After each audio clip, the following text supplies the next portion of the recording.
Well, Don, I have a question. The question is President Obama experiencing Alzheimer's, or is he just a flat out liar? I'm Dan Perkins. Tell me what you really think, Dan. Treasury Secretary Lew today said the economy was in good shape. I wonder what Kool-Aid he was drinking. Anyway, welcome to the program. We have a special guest today, and if it concerns you, it concerns us. It's time for Two Guys from Verona. Each week, you will hear from Dan Perkins, a financial expert, a regular columnist for the Hill website, and best-selling author, and Don Mazzella, a veteran journalist, author, and radio host, talking about things that concern you politically, financially, and socially. They will also try to give listeners a heads up on future happenings. You know, Dan, we got a special guest tonight. Someone that I loved his book. You'll tell us about that. I liked what he has to say about life.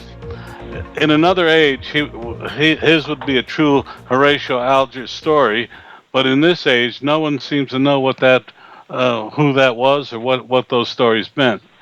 But George A. Centino joins us tonight, all the way from Seattle. George, welcome to the program. Thank you for having me, guys. I appreciate it. Well, I appreciated your book, which talks about starting out in the Philadelphia housing project and learning from a lot of mistakes and ultimately becoming a Microsoft executive. Tell us a little bit about the book and you first. Well, as you just said, I grew up in the projects of South Philadelphia. This was, back in the late 50s, early 60s. Extremely poor on welfare, on surplus food. That was before there was food stamps. Growing up in a housing project, a 3-bedroom, 1-bath house with 9 people, 2 parents, 7 kids, on government subsidies. Decided long ago that that wasn't going to be the way to get ahead in life. In fact, it was a life of survival, not a life of success. And I knew that kind of life was going to take work. And so I endeavored at a very young age to start working and start earning some money and to try to build a life that I believed that I certainly wanted. And I believed I deserved it and my future family deserved it. But along the way, I ran into many obstacles. Life does throw curveballs at you from time to time. I joined the Army to pay for college and ended up getting hurt in basic training with a service-connected disability. I was discharged. I crashed my car hitting a tree at 70 miles an hour, and the first thing I saw in the hospital the next day was a priest, not a doctor. I formed many, many businesses, all of which failed, with the last one leading to corporate and personal bankruptcy. Eventually moved to California to try to get a job in the computer industry where I was self-taught and knew plenty about computers and software, only to be turned down by Microsoft 4 times because I had no college degree, formal training, or experience, but eventually landed an entry-level job. And by putting in the effort, putting in the work, and getting the results, eventually retired at the age of 55. Well, George, I know the story about you and Microsoft, and how many times did it take you to finally convince them to even look at you for a job? Well, it took 4 times to finally get a yes out of them after many no's. The first time was simply me sending them my resume and them sending me a form letter saying thanks but no thanks. But I learned over the years, especially with my experience in sales, that a no isn't a no. It's just a request for more information. So it was my job to call them and give them that additional information. And I overcame their objections one by one. Each time they turned me down, I called them back and asked for the next reason. And each time I was able to overcome it until eventually they gave me a job. But then you started off at the bottom of your department and ended up at the top. Tell us a little bit about that. Well, I called them and, at first, initially they said, we're not going to hire because you don't have a college degree, which was kind of shocking to me because, I called him and said, you realize that the founder of the company, Bill Gates, doesn't have a college degree, right? So that's hardly a reason to turn somebody down. And so after hearing those kinds of objections, eventually they accepted the fact that I knew some things about hardware and they needed somebody to manage their test lab. And so they said, we'd like you to do that. And by that point, I said, look, I'll take a job cleaning the floors if that's what it takes to get in there and show you folks I know what I'm doing. And I remember the lady kind of laughed a little and said, well, it's funny you should say that because keeping the lab clean would be a part of your responsibilities. I thought, okay, whatever it doesn't matter where you start. It matters where you finish. I was watching the Indianapolis 500 the other day. That was the 100th running of the Indianapolis 500. And the guy who won the race actually started in 11th place. He didn't start in first or in the pole position. So I did a little research out of curiosity, and I found out that even though these race car drivers compete all week long in time trials in hopes of getting in that first position to start the race, there hasn't been a guy who's won that race from first position since 2009. Most of the guys, in fact, started in 10th or lower position. And so my attitude has always been, it doesn't matter where you start, just as long as you start. You got to get in the race in order to win it. I couldn't agree with you more. I'd like to hear a little bit about, you said something about a presidential candidates that really resonated with me, and I hope it will with the audience as well, and then Dan can jump in. Well, I think that last time when you and I talked, you asked me a question about, why I wrote the book, or why is this a story that needs to be told today. And in your introduction just a few minutes ago, you talked about the modern-day Horatio Alger story and the fact that most people probably don't even know who he is. But sad part is, that's a story, if you put it in our way of thinking, about the American dream. And sadly, few people know what the American dream is. And for me, it's all about starting, in some cases at the very, very bottom like I did. And through sheer will and effort and working hard and getting results and not letting life knock you down, finding a way to achieve your goals. And when you ask me why the book, why do we need yet another rags to riches story right now? And I said that it's because there's so many people out there right now telling the opposite story. And I think that's what we have in this political climate today. And it frankly doesn't matter if you're talking about the Republican, the Democrat, or even the socialist. They're all kind of saying the same thing. And they're saying that the deck is stacked against you, that the system is rigged, that the American dream is dead, that you don't stand a chance unless, of course, you vote for me. Vote for me, and I will solve all these problems for you. I'll help you get ahead. I'll help you have the life you want. And frankly, that's bull.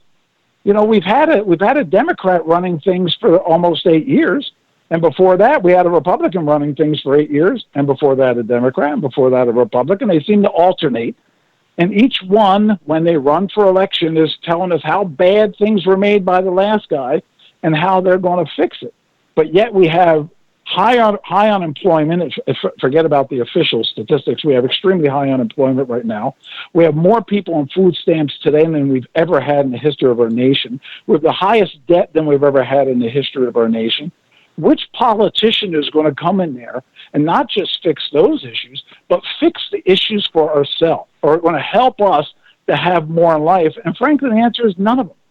The only person that is going to help you achieve the American dream is you. You have to take it on yourself. You have to put in the effort. You have to determine what it takes to get that job and what it takes to succeed in that job, and do it. Do not count on the government to do it for you. You're going to have to do it for yourself. Dan, you want to comment on that? I want to ask a couple of questions, and I want to go back to your upbringing in the projects in Philadelphia. You said there were 7 children? Yes. Where did you fit in the pecking order? Right in the middle. 3 older, 3 younger. What happened to the other 6 siblings? Well, my brother Johnny joined the ROTC program in order to pay for college and went to Penn State. And so he got his college degree. He's made a career out of the military, retired after 20 years, and went into insurance sales. My sister, just younger than him, is a teacher now with a master's degree in education. My brother Dennis, who's older than me, did not go to college, but got a job as a carpenter's apprentice, ultimately rising to the level of superintendent for the construction company for, I think, Brown and Roots, the company, or some very large company that builds schools in Florida. He eventually rose to superintendent of that company. And my younger siblings are doing as well also. My sister owns a budget blinds franchise. My other sister manages real estate. I mean, only one ended up with a problem. That's my brother Anthony, who my father was a diagnosed schizophrenic. He was an extremely abusive alcoholic, addicted to painkillers. In addition to that, was declared 100% disabled by the Social Security Administration and got his disability.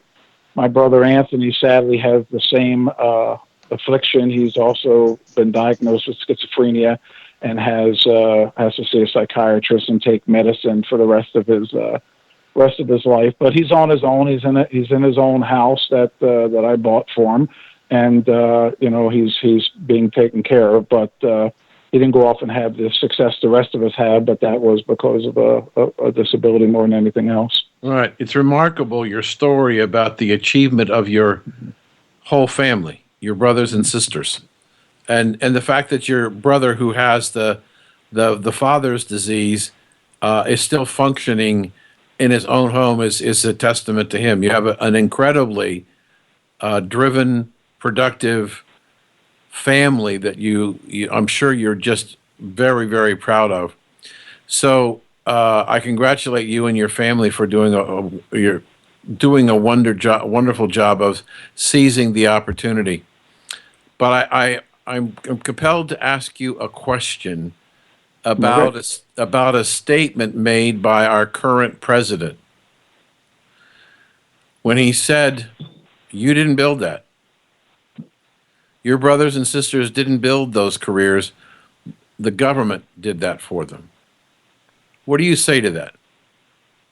Well, I think that he's completely wrong. I think that the government obviously plays a role in our life. The government needs to be there for the national defense. The government needs to be there when you talk about interstate roads and that kind of stuff. And when the government says, when Obama says the government built those roads, and because you have those roads, you were able to form these businesses. Well, the fact was businesses existed long before there were roads. Mm-hmm. And it's these businesses that existed and the taxes they paid that help to build these roads. The government is just an agent for the people. It's gathering our money and hopefully spending it for the common good.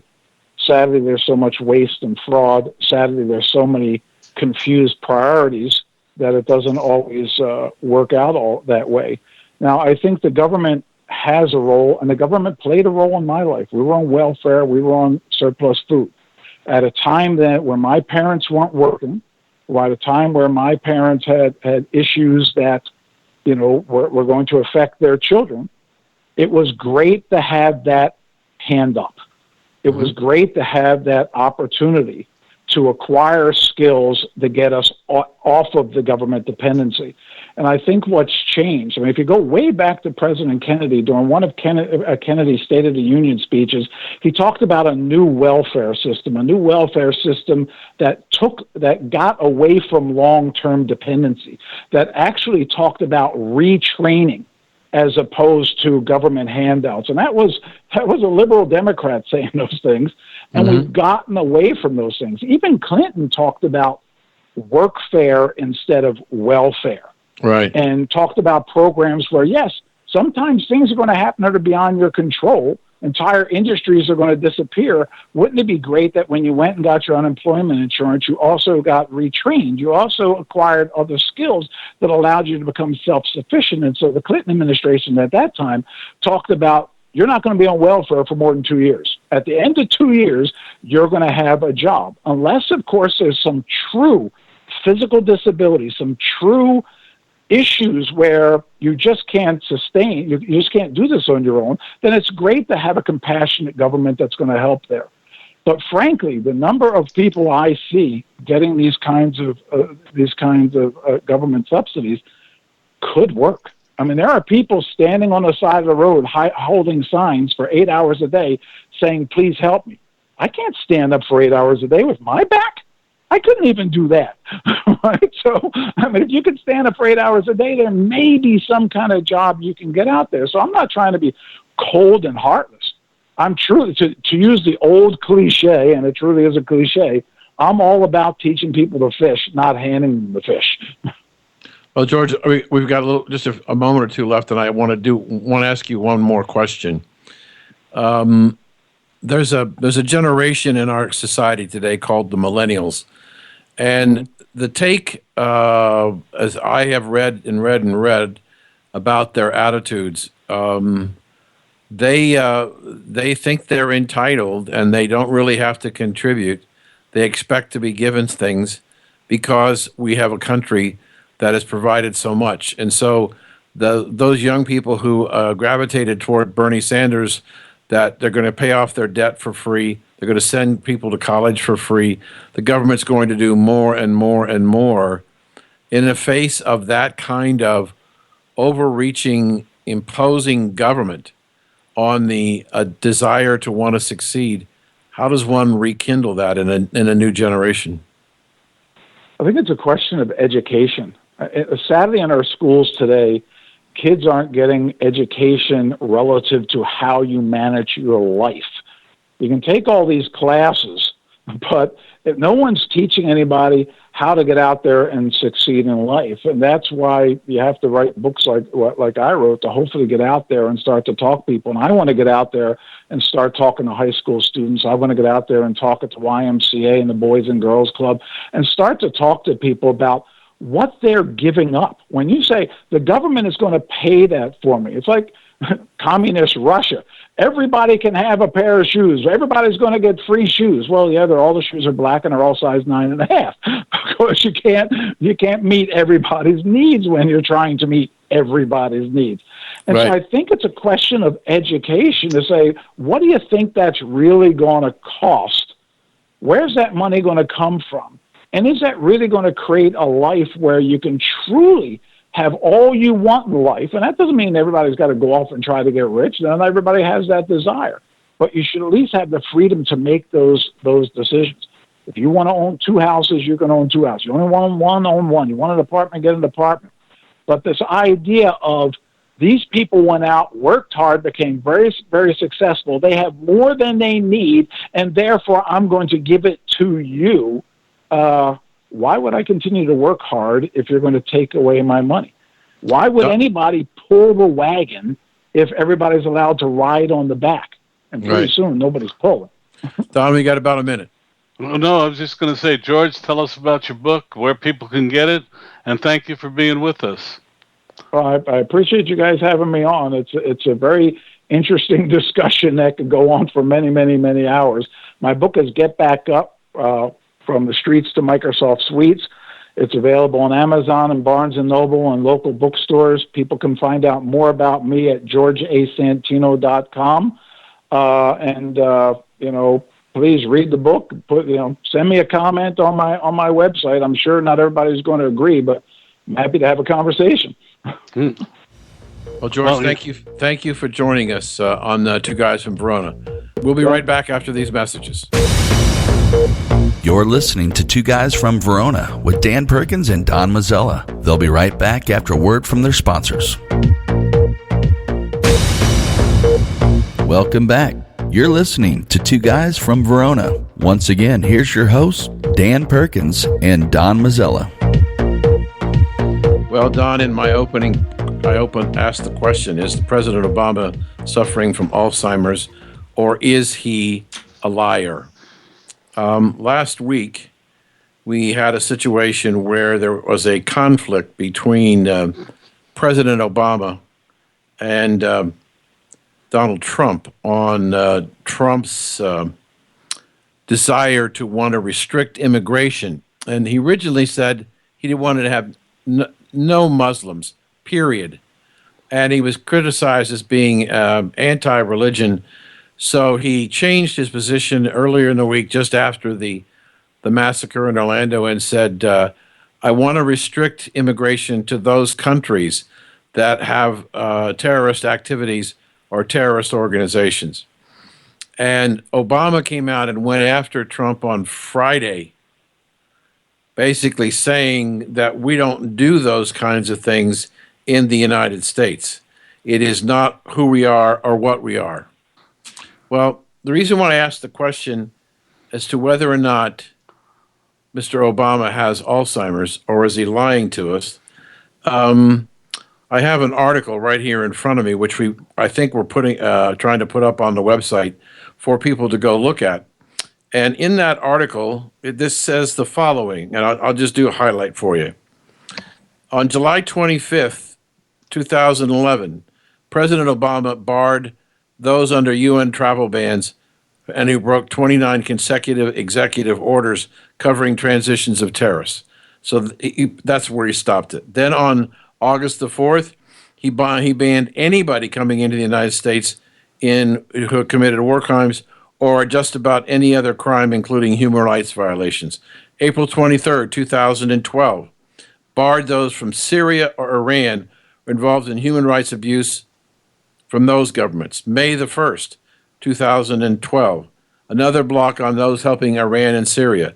April 3rd, 2014, he banned anyone known to threaten South Sudan. On March the 6th, 2014, he barred entry to those claiming government authority in the Crimea region of the Ukraine. 6 times in his administration, he had closed the border to people that were involved in terrorism around the nation.